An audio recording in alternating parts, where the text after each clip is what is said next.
کوثر و مریم میدونی. سلام، چه خانم زیبا مجردی. دکتر شوهر من الان باهاتون داخل اتاق عمل بود. آفرین، نکتهش همینه. وای،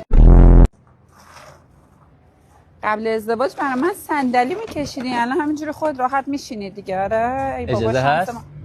وای مرسی، خیلی ممنونم، متشکرم. اگر بطری افتاد امتحان چهارشنبه بعد کنسل بنویس.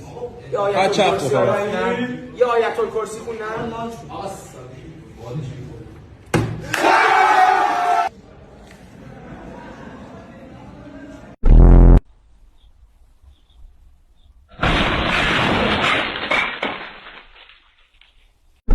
جون توی تو تاکسی. برو گرفتی؟ آره حالا یک دو گرفتی؟ آره حالا 1 2